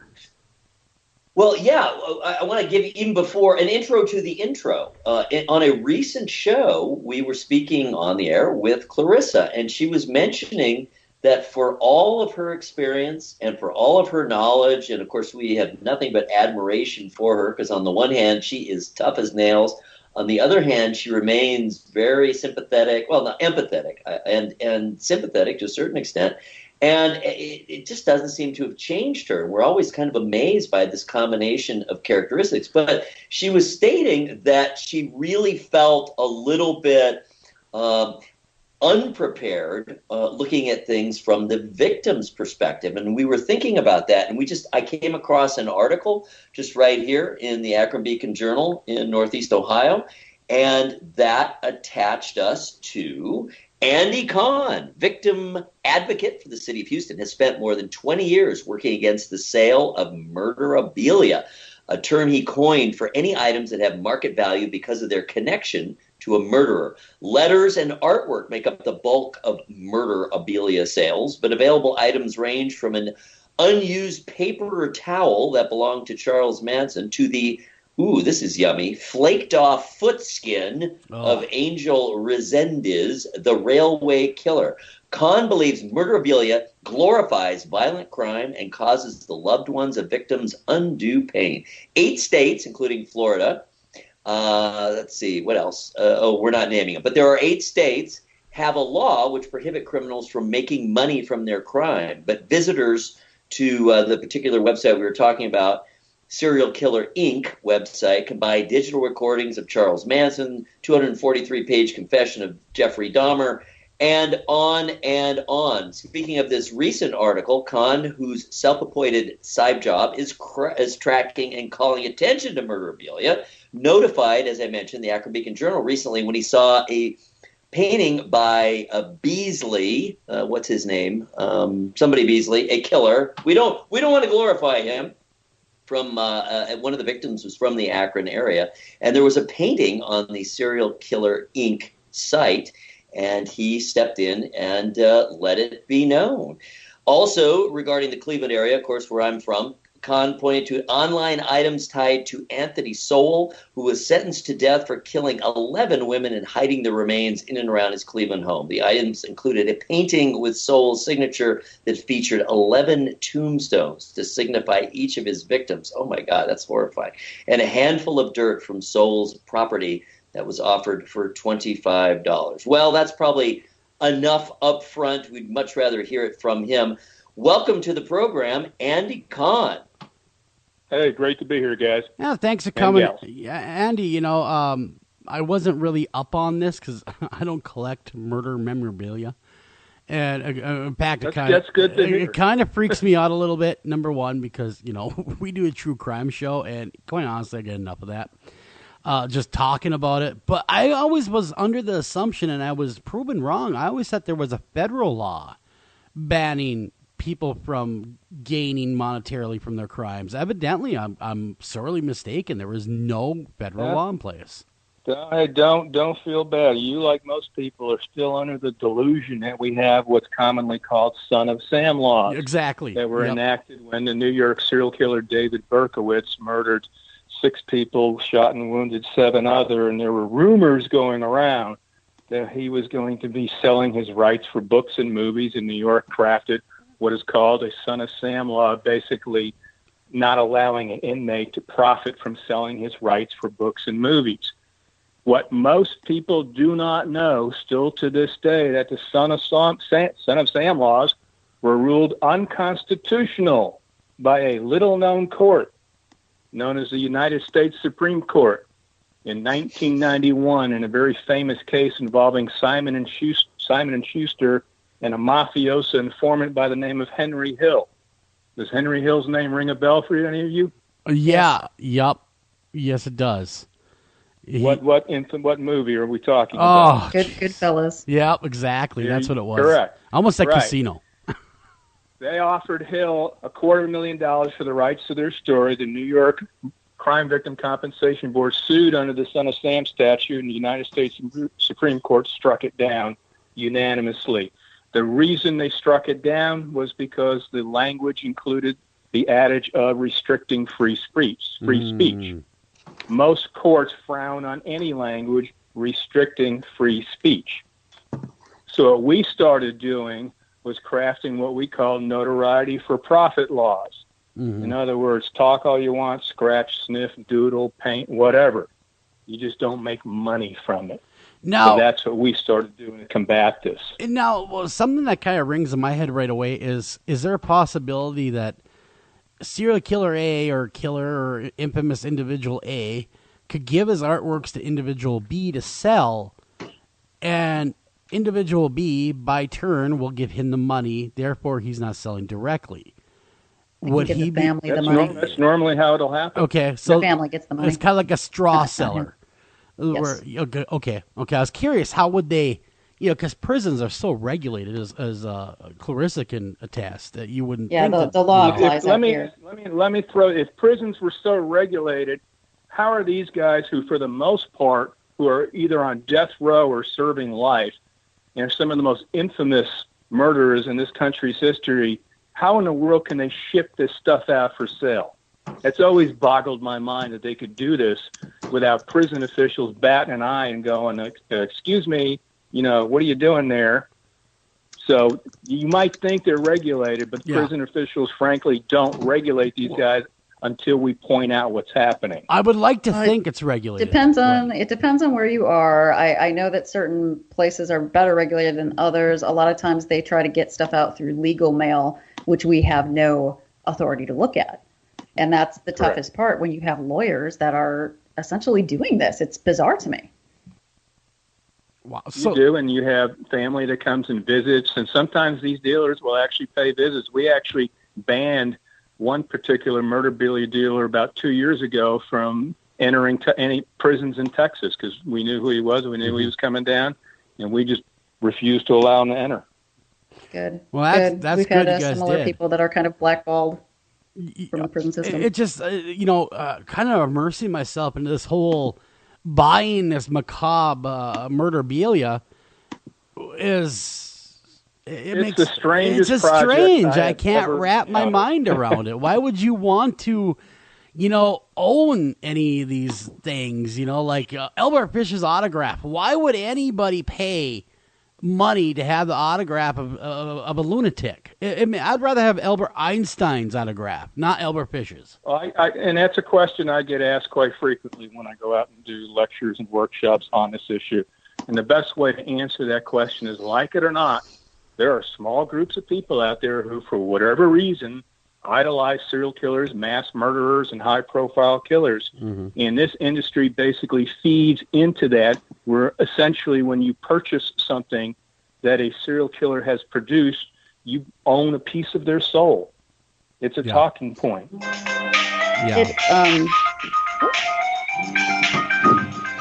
Well, I guess we're having some musical interruption. Eric is on the road. I apologize. I think it also imbues. I think it also imbues a sense of sort of like a closeness to whoever they are kind of idolizing. The strangest part to me, though, is that, just having worked side by side with these guys day after day after day, the people that look up to them and buy this murderabilia, they have no idea what they're actually like. None. They're not dealing with these individuals on a daily basis like we are, and they're nothing like they seem to be. Like when I talk to people that are quote unquote fans, it's clear they have no clue. Well, my question is, to give you a little background, this is an underground market that, of course, with the advent of the internet years ago, has now come into mainstream America and all across the world. You have 7 murderabilia dealers that essentially operate a business by procuring items from mass murderer, serial killers, and high-profile killers that are then sold on the open market. Mm-hmm. Mm-hmm. Mm-hmm. And they're treated like rock stars by the people that, unfortunately, I'm at this Murder Inc. site, and my Lord, they're treating these people like rock stars. In fact, they're talking about the different items you can buy as if you're talking about the Beatles. That is completely disturbing to me. How much fraud? There's so much fraud that goes into it too, though. Like I was talking about before, people selling items that they, it's just you don't know what you're getting. Yeah, it's a ridiculous. chance that it could have been sat in by Charles Manson. I'll tell you what. Let me answer that question, because sometimes I get asked that question when I show some of the stuff that I purchased from the dealers, and usually someone will say, "Well, how do you know you're getting the real goods?" Yeah, and I'll say it in a very tongue-in-cheek manner. I only deal with reputable dealers. These are people. Believe it or not, it's a very cutthroat industry, and there is no love lost between these dealers. And if they found out you're selling fraud, they would out you in a minute. Interesting. Wow, that's interesting. Well, yeah, Andy, what? Go ahead, Eric. And also, just to let you also know, I actually have developed relationships with several serial killers who, in a very strange and unusual alliance, are actually working with me on this industry. I have going on a 15-year correspondence with David Berkowitz, better known as the son of Sam, who has become one of my biggest allies and is, very strangely enough, a tremendous asset for me. Wow. I did not see that coming. What had happened was, very early on in my research in this industry, I became of the opinion that perhaps a lot of the killers might not even be aware that their stuff was being sold. Mm-hmm. So I sent out 20 letters all across the country to very high-profile killers, very upfront who I am, what I do. I attached printouts of stuff sold bearing their name, and I just went fishing. Are you guys aware of it? What do you think of it? Are you making money? You want to talk to me about it? I got 12 responses back out of the 20. Several of them really stood out, and one, of course, ended up being Berkowitz, who ended up submitting a notarized affidavit for me to use, adamantly opposed to this industry. And one of the reasons he's so valuable for me, and he's been very consistent for over a decade because he's so high profile for obvious reasons, whenever he gets requests from dealers looking for stuff, guess what he does with all those requests? Throws them in the garbage? He ships them to me. Okay, I mean, give me great leads. Give me great leads of who the dealers are. So I get to know how these dealers operate. Yeah. How they, in a way, almost groom offenders, just like a sex offender would groom a victim, and how they end up eventually leading up to the fact that they run this business that they can both mutually benefit from. Very strange business, man. I mean, I've seen, I like baseball cards and everything else. This business is very dark, very shadowy. A lot of times, from what I see, the goods that you are getting are really, shadily delivered and, unless I'm completely wrong, and distributed. There's not like there's a storefront anywhere in America for, hey, come buy your murder memorabilia here. It's all done via the internet. And that seems to be the underbelly of the internet. Correct. The only time I've ever seen anything in a retail establishment, and it's kind of a funny story, was there was a place that sells CDs and movies and stuff, and I was walking through a pop rock section, and I'm walking by, and I see a label for Manson. And I just stopped because it's got to be Marilyn Manson, right? And I stop, and there's an actual label for Charles Manson with CDs being sold in a retail store in a mall. That's insane. All right, here's my question. You can't make this stuff up. No, that's just too weird. It's too weird for the world. Here's my question. I actually went back and took pictures back in the old days just to prove that they were doing it. And yeah, that's insane. Pardon the expression. What is cool? And I'm asking both Andy and then Clarissa from a psychological standpoint. What is cool in these people's minds, this market, about serial killers? What are they seeking to... Why do they want a piece of that soul? Why does that seem cool to them? Why are they fascinated by it? I just can't comprehend this. To me, it's so opposite of how my mind works, of what I would want to identify myself with, of who I would want to aggrandize. Mm-hmm. Go ahead, Chris. I will yield to you, and then I will piggyback on whatever you have to say. I think, well, it kind of goes with what I was saying about them not really knowing them. I do think that there is a darker side to everybody. That's why we're all interested in it. And these people have crossed a line that most normal people would never cross. And so in some ways they are special. They're different. And they feel like if they get to know them, like a personal letter or a personal artifact is somehow bringing them close to something that they could never be. And plus they are famous in their own right. I think infamous is a better word, but they're in the public spotlight. So to me, it's kind of like people that are drawn to different types of any type of infamous person. There's a fame association. There's a way that they look up to them with women. A lot of times that kind of fall in love with them or marry them. It's this association with somebody that has crossed that line that they could never cross. But what do you see? Well, I'll take that and I'll take it even further. And let's take a look at the larger picture, and that's the entertainment industry. And an example that I always use is, who does A&E do biographies of? They do bios of who? Serial killers, mass murderers, and high-profile killers, right? Look at this show. I mean, we're doing a true crime show. Did you ever see them do a bio of a crime victim? No. Rarely. You haven't. They're the ones who the books are made of. They're the ones who the movies are made of. Think about the entertainment industry, and probably more than half of it revolves around one word, and that's murder. True. You flip on so in ID a larger Discovery. perspective, this is really a spin-off of the entire entertainment industry that thrives on murder. And with this industry continues to give infamy and immortality by giving them a platform to continue to make these types of individuals feel relevant again and again. Well, okay. Now, as far as you're aware, is there any dealer that deals in this stuff at a higher level that gives any portion of the proceeds of their earnings to victims? No. And that's sad.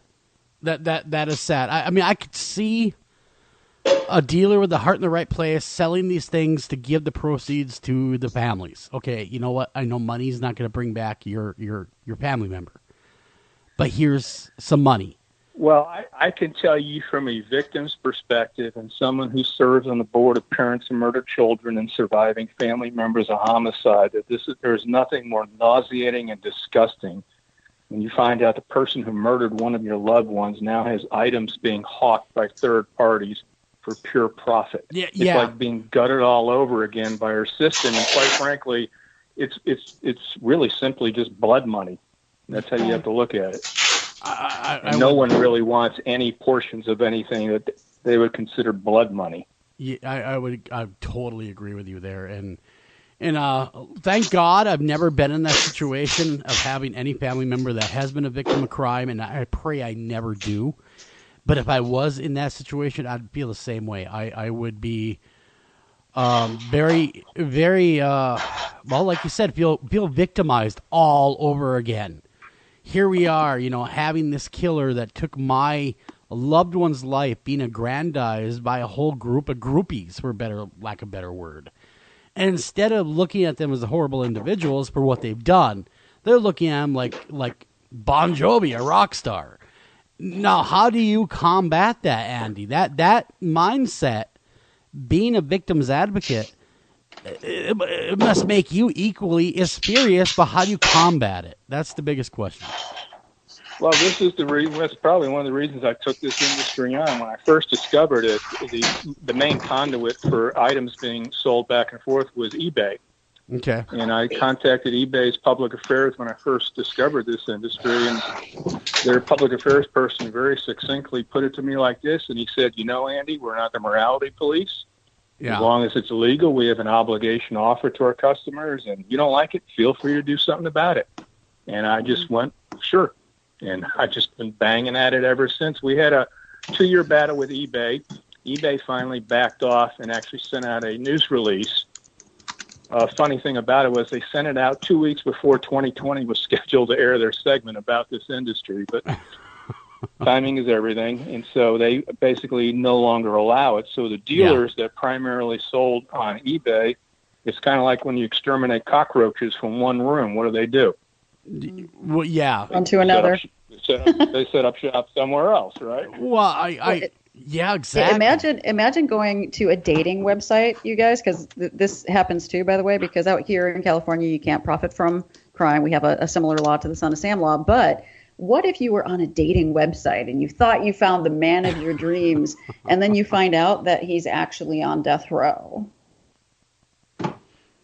Because there are guys that have set up dating profiles through friends and family using pictures of them on the outside, and then they have their illegal cell phones where they go back and forth with them. I mean, there's no end to sort of the tendrils of this thing. Yeah. I mean, in the top of the show, I really honestly believed, Andy, that our prisons were better regulated than they are. I really did. I was hoping you'd come up and say, the prisons are working to combat it, but it doesn't really sound like they're doing a whole lot. No, for the most part, the reality is, and here's where prisons can actually do a better job of cracking down on this industry. Most prisons have regulations, policies that strictly say an inmate cannot operate a business unless they have their approval. So I'll go out on a limb and speculate that 99.99% of the individual serial killers that have their stuff being sold never sought permission to have their stuff shipped out for sale. So it's a violation of prison policy to begin with. But it doesn't. I'm just judging by the mass content on a website like Serial Killer Inc. It doesn't seem like they're really. It's almost like a blind eye has been turned to it. And in fact, I'm digging here, and I'm looking for any prison on the internet while we're talking that has released any kind of statement damning the sale of murder memorabilia. Not a one of them has stepped up to the soapbox. But part of it is hard to regulate, though. I mean, just looking from an insider's perspective, they do have rights, and you cannot just go digging through their mail. True. Very true. I get that. You can. I mean, they do look through things that come in and out, but to verify every single piece of mail, to search every visitor would be so restrictive. So at some point, and then through legal mail too. Let's be frank. For the most part, you're only dealing with a very small percentage of inmates that have a high-profile name notoriety to begin with. Yeah. For the most part, most people who murder people don't have name recognition. You got to really do some really horrific, heinous things. Yeah. To get that type of value. So I believe I sent you a state-by-state list of all the different names and serial killers that I've seen having items up for sale. I mean, for the most part, California leads the league. I believe they have anywhere from 35 to 40 names. And it drops all the way down from Texas to Florida to maybe 10 or 15. So you're not dealing with an exorbitant amount. Yeah, there's not hundreds. Inmates that can ship stuff out that has name recognition. Yeah. They're unfortunately they got to have a body count, is what it seems like to me. It has to be your higher level. At least this is what I'm looking at, which is horrible to say. Don't get me wrong. It is. There's no long tail. I'm not trying to. Yeah, I'm not trying to be flippant at all. I'm just saying it seems like they're looking for the guys the large body counts. they are, but I do want to point out that I have noticed on, and you're right, a good portion of it comes from California, although a lot of the high profile serial killers are in California as well. But I do notice that there aren't a lot of recent things, which helps me at least a little bit to sleep at night, that I'm noticing a lot of things are from older killers that have actually passed away. I'm not seeing as many recent names on the list. I think the era of the serial killers, for the most part, was drastically going to be diminished due to law enforcement technology. Yeah. I don't think you're being able to do that type of the type of work that Bundy and Dahmer and Gacy that used to do and get away with it anymore. So for the most part, I think you're going to see more like school shooters, spree shooters, mass killers, terrorists, things of that nature, as opposed to your old-fashioned serial killer. Exactly, and we'll get into that when we come back. We have to run to break. We come back, we're going to talk a little bit about the new type of criminal out there that seems to be making money in the wrong ways. And, of course, we're going to talk a little bit about what Andy does. He's a victim advocate. I'd really like him to speak on that, too. Don't go anywhere. We'll be right back right after this.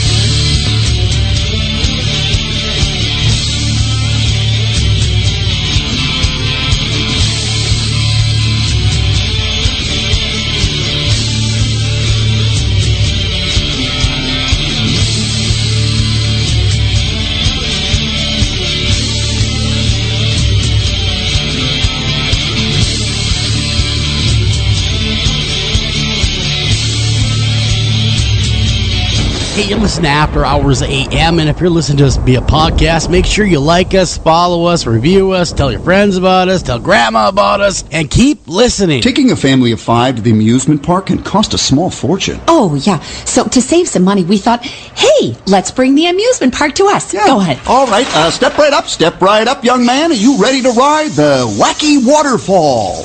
That's just the bathtub with the shower head running. Nope, it's the wacky waterfall. It's the shower, Dad. Waterfall. Wacky. There's an easier way to save. To get a free rate quote, go to geico.com. Then buy online, over the phone, or at your local Geico office. Hello. Welcome to the Burger Barn. No, yeah, I still understand you. Let's try it again. Okay. Hello. Welcome to the Burger Barn. Much better. This man is learning how to become a professional intercom announcer. Yes, there are hundreds of immediate openings for annoying and inarticulate people just like you. And after just 6 short weeks at the School of Intercom Announcing, you too will be ready to frustrate thousands. We'll teach you how to blow into a microphone, how to obscure key words in important announcements. This is the final boarding call for singing, wireless horn, mortifying, and Google City. With your PA degree from SIA, you'll be on your way to low-paying jobs in discount stores, malls, airports, even restaurants. Mr. Fish, name and link. Party of 4, please. The School of Intercom Announcing. Just dial 1-800-245-6360 today. Anavar Media LCC is a dedicated team of professionals committed to helping business development scale and protect their websites, mobile applications, enterprise software solutions in the Northeast Ohio area. Locally owned since 2012, our client-centered values truly sets Anavar apart. Contact us today to learn how you can get 25% off your first project. Call them at 234-380-4852. Again, that's 234-380-4852, or visit them at www.anavar.com. Again, that's www.anavar.com. You're listening to After Hours AM, the best in alternative talk radio. Got a question, comment, guest suggestion, or just want to say hi? Contact us at afterhoursam@gmail.com. That's afterhoursam@gmail.com. Want to call the show and be interactive? That's easy. The number is 612-326-6874. Again, the number is 612-326-6874. And thank you for listening. You're just sitting there, all high and mighty in your diaper. If anything, you need me. You're a baby. Come on, Miles. Don't you dare take Miles. You can take the children, but you leave me my monkey.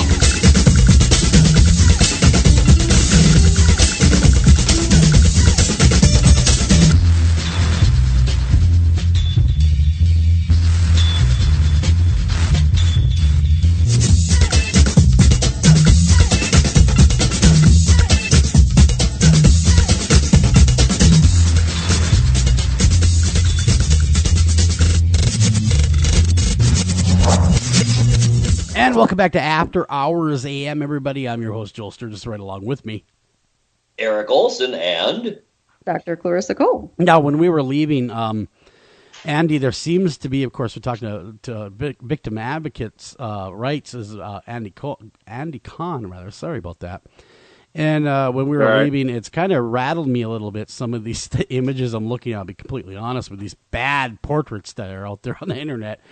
But it seems that the spree killer has kind of, unfortunately, in this country, really rose in popularity, so to speak, with these memorabilia people as well. And that's sad on top of sad on top of sad. Why do you think that the rise in the spree killer? I mean, you've been in this a long time, and you've coined the phrase, of course. The reality is, you're not going to have the types of serial killers that made headlines in the 70s and 80s, mainly due for improved law enforcement technology. You're not going to be able to roam around randomly killing people like you did there. So for the most part, you're going to have people like James Holmes, who goes into a movie theater in Aurora and shoots and kills 12 people. You're going to have people that go to school shooters, things of that nature, people that go to airport, that type of one-time scenario, as opposed to a serial killer that takes years and years to find. So what you're saying is just to use Hollywood for a minute, there's not going to be any Hannibal Lecter anytime soon. I'm not going to rule it out permanently. I just don't think you're going to have the plethora that you had. You had individuals like the Night Stalker, the Killer Clown, Son of Sam, Bundy. You had so many different individuals all over the country. The Green River Killer, and so forth. So they're all over the place. Now, Andy, we've talked about killers. We've talked about spree killers. We talked about all this. What drives you? What got you into this? What made you want to pick this up? What was your genesis? Well, what happened? It's kind of an interesting story. I grew up in upstate New York, and I was perusing through a Rochester paper in the fall of 1999. Had a full head of hair and all that good stuff, and I saw a little blurb about a New York serial killer by the name of Arthur Shawcross. Prison officials discovered he had artwork for sale on eBay, and they rescinded his art privileges as a result. So I read the story. And in my warped and demented mind, I just kind of figured, where there was one, there had to be others. And I went over to eBay and clunked a search in for serial killers, and items came pouring out. And I'm just looking at this going, you just can't be legal. You can't be profiting off of committing these types of crimes. And I just contacted officials, and I just decided to me, if I just sat back and did nothing, I would be just as egregious as those who were selling these items, and I took it on. That's pretty much how it started. So actually, for full disclosure, for over a year, almost 2 years, I was actually an avid buyer in the market. Okay. I wanted to see how the dealers operated. I would send out questions to them like I was some love-struck groupie, answered all my questions. I accumulated about 5 or 6 different serial killer hair samples. I have fingernail clippings, foot scrapings, pieces of clothing, artwork, you name it, I have it, just to prove that this industry actually exists. And then I decided it was time to out the industry, and then just started beating them up on it. What kind of pushback did you receive when you outed them? I mean, did the government kind of go, come on, Andy, let's just let sleeping dogs lie? Or were they right there with you? Were they fighting the fight too? No, no one knew this was happening, and we started. It was obviously, and I know how to use the media, and to me, the media is the most powerful weapon, and if properly used, it can be a very useful tool for social change and seeking positive remedies. So I knew this was tailor-made for the media, so we started getting a lot of national attention, and at that time, we started crafting these notoriety for profit laws.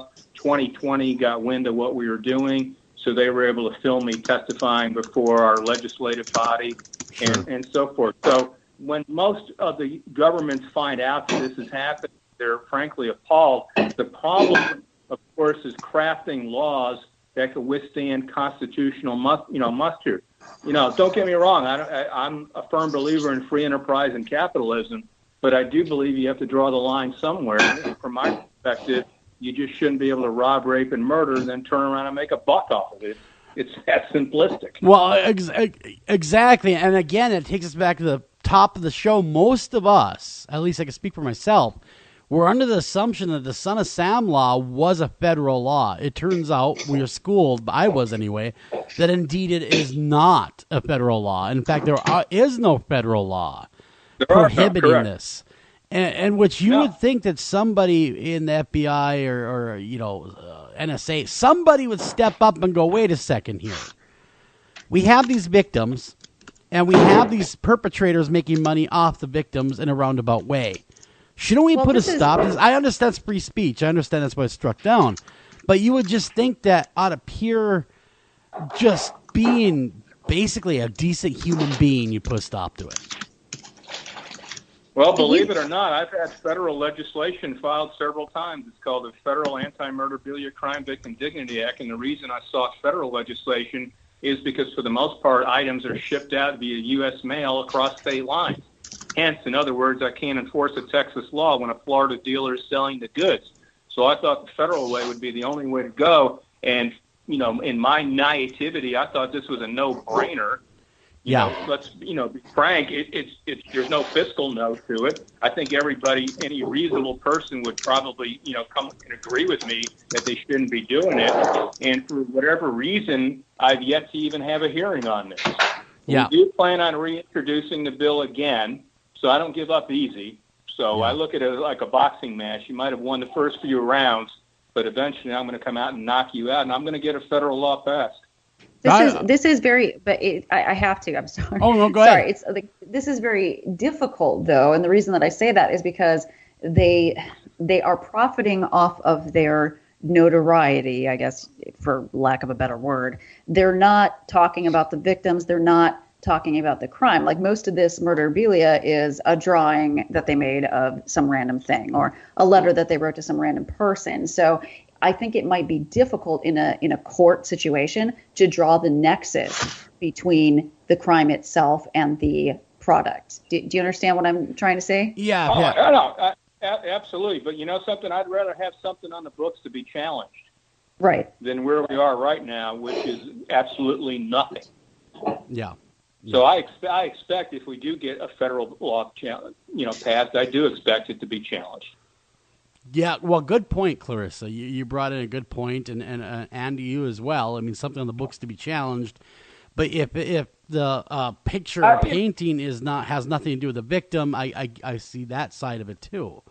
I don't think you're ever going to totally eradicate this insidious industry, but if I can make it more difficult for the buyers to get the items, then at least I've put a severe dent in their ability to secure these types of items and put them out for sale. So if I can make it as tough as possible, I would consider that to be success.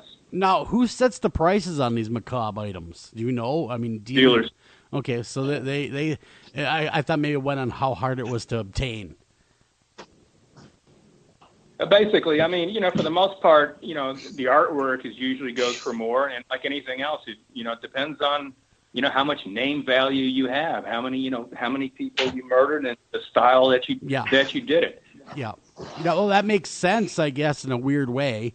It's like it is. It's like any other business. If you were an athlete or an entertainer, like baseball cards, your big stars are going to go higher than your average players or players that don't play much.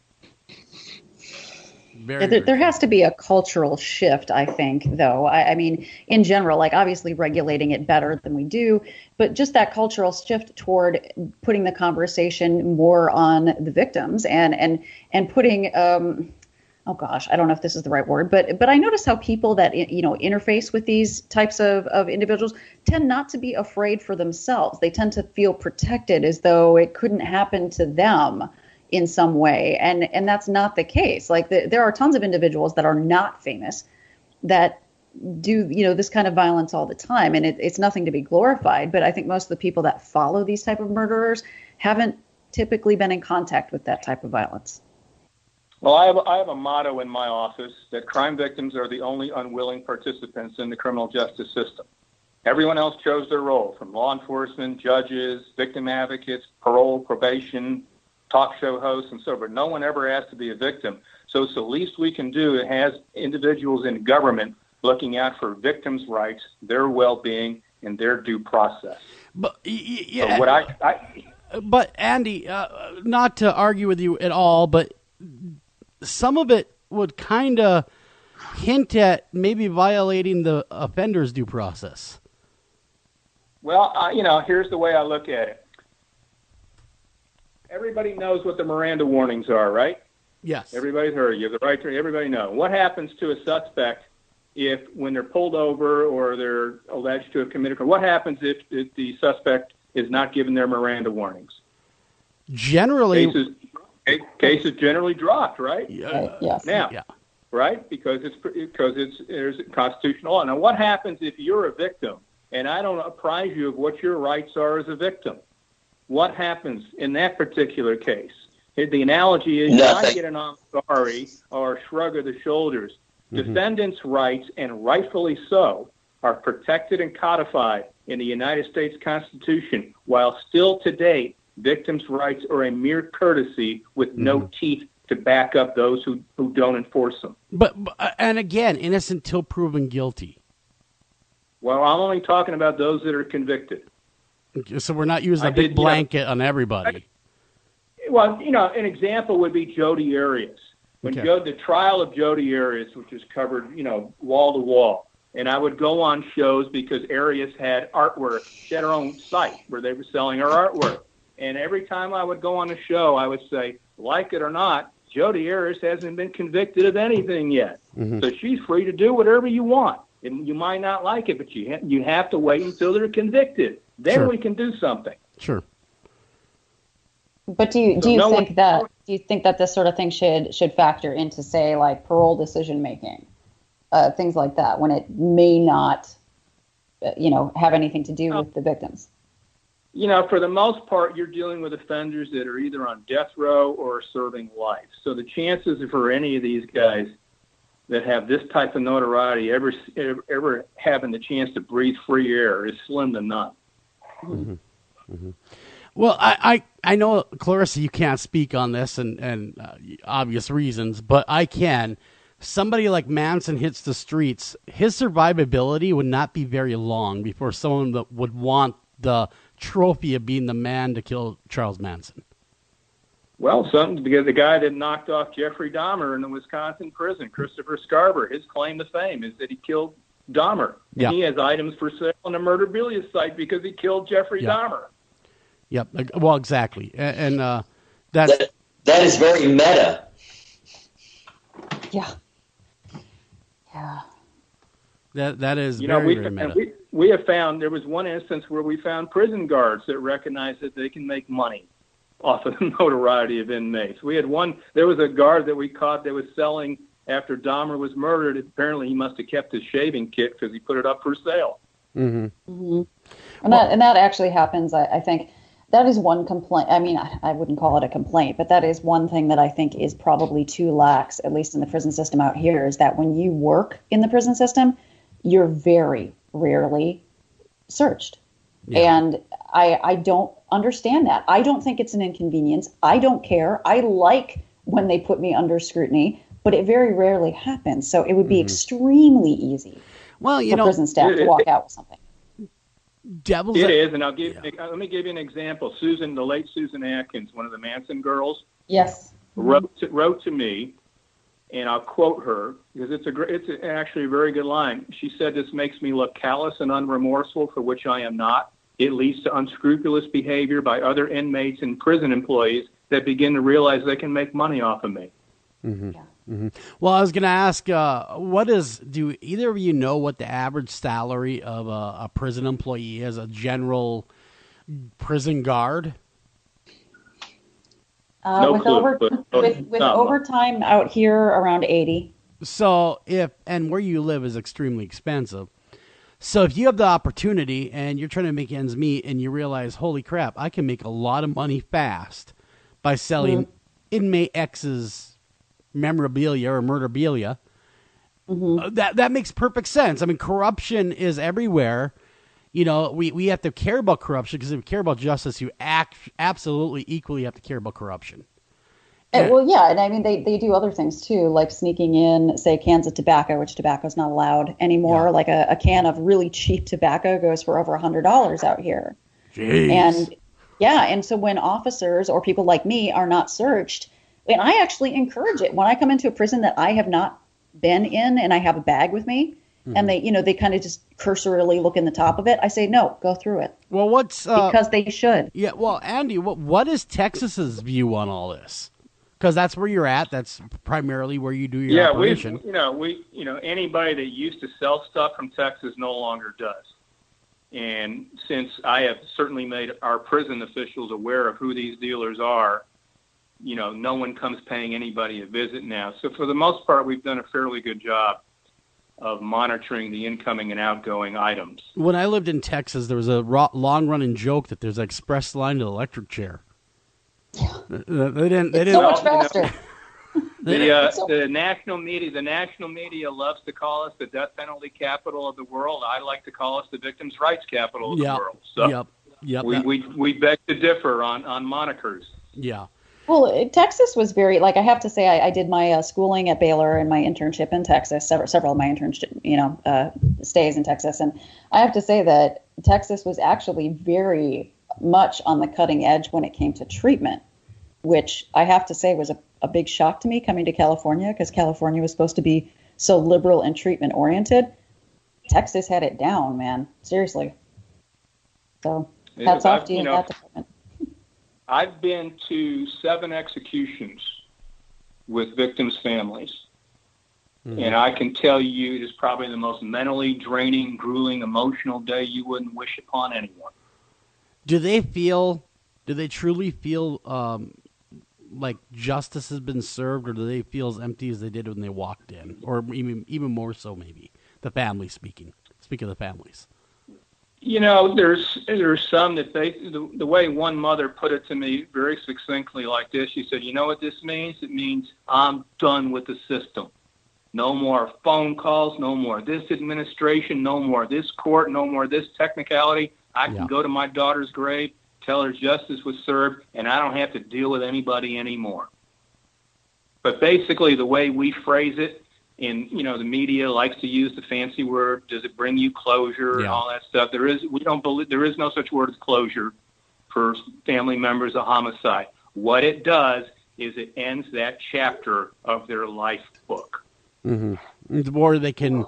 That's it. I think a victim one time, I was speaking with them, and they happened to be their family's a victim of the BTK killer. And it's like she told me, she said, there's no such thing as closure in my world. It just allows me to put it behind me for a little while. Now, like you said, I'm done. I don't have to deal with the hoops anymore. I don't have to deal with his endless, at the time, his endless appeals. I'm done. And that, for them, at least this individual, was a very liberating feeling that they no longer have to deal with the system. Absolutely. Like I said, the ones that I've been to, there's no, so-called psychological negative effects on them. They walk away, and for most of them, it's almost like time stops when you're up there, and you remember almost day by day, minute by minute, exactly what happened.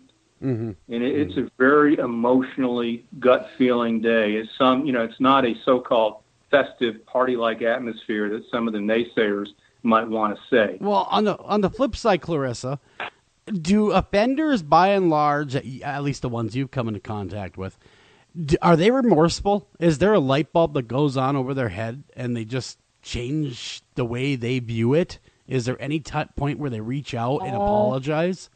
Oh, yeah. Yes. I actually think that it is.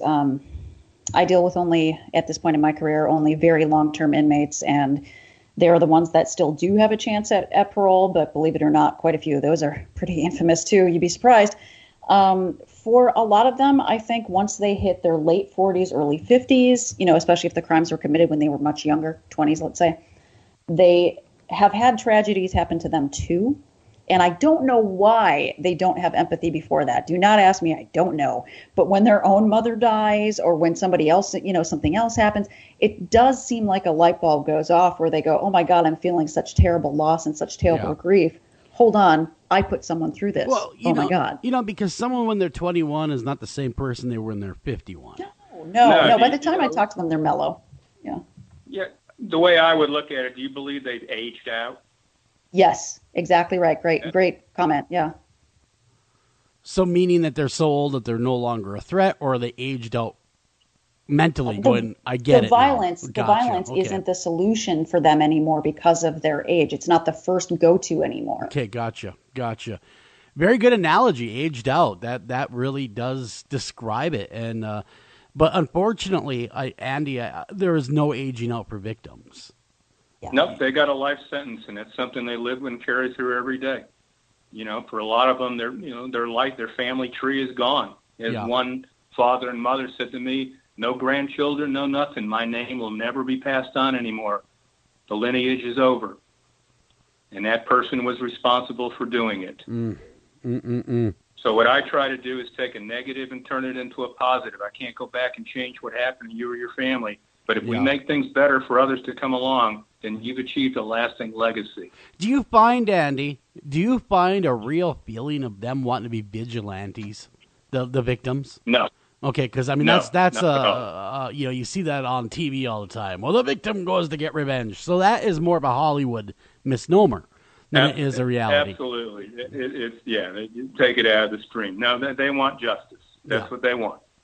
Do you know what that came up that I kind of wanted to say to you, Andy, in specific, is what I've told these guys, both Joel and Eric, is that I don't work with the victims, and part of that is because it is too difficult for me to. Honestly, it's so difficult to handle that pain. But one thing I wanted to mention, just because I deal with the guys that have long-term that have been in there, I do feel that a lot of times their victims, for what it's worth, once they do age out, do become very important to a lot of them once they start to grasp the gravity of what they did. And I don't know, that probably makes no difference whatsoever, but I do find it very interesting and perhaps ironic that the victim becomes such an important person to them. You basically, as one mother phrased it, and she phrased it beautifully, she said, they become part of your extended family. Yeah. Well, God, that's so rough. Is that weird? That is odd. It is. That statement. We had one guy that on his last statement made a very fervent apology to the family, and quite frankly, it meant a lot to them to hear that. Yeah. I'm actually really glad. I mean, I know nothing can take away that pain, but I can't tell you how many guys I've seen that are inconsolable, that break down and sob, and they dream about their victim. They talk about them all the time as though they're still there, So in some ways, once some of them grasp what they have done, that victim becomes a very painful moment, but also a very poignant one. Well, exactly. I would hope that would happen down the road when they truly understand what they've done and they have to go meet their creator. At least they meet their creator knowing that they've done wrong. And they go that route. But Andy, thank you so much for coming to the show. Why don't you tell our audience how they can, look at your stuff and be more active in the world of victims' rights? Well, I have a very fervent, very social Facebook page, and that's how I keep everybody abreast of everything that's going on. Like, for example, I'll be at the Capitol in Austin tomorrow testifying on legislative bill. So that's how I keep everybody abreast. I put up parole alerts all the time. I put all this stuff about murderabilia. So check out my Facebook page, and you can always Google me and find me. I'm very easy to find. Very cool. Very cool. And again, that's over there at Facebook. You can follow Andy. That's, again, Andy Kahan, Kahan, if you will need help spelling that. And you can follow along as he goes up to Capitol Hill. Watch the Facebook. He'll post frequently. And if you're interested in all, now do you accept donations, Andy, of any kind? So should someone be of that ilk, would they want to help you out? If they would, I would ask that they would make it out to parents of murdered children. Okay. So if you guys feel like donating to the cause, again, Parents of Murdered Children would be the organization. And again, Andy, thank you so much for coming on the show. On behalf of myself, Joel Sturgis, and of course, Eric Olsen, and the beautiful and talented Dr. Clarissa Cole, we're come to an end of another show. This is us signing off. But until then, take care of each other, love each other, and see you guys tomorrow night. Thank you for listening to this You bet. edition Thanks of for having After Hours AM, and please remember to like us on Facebook and also follow us over on Twitter.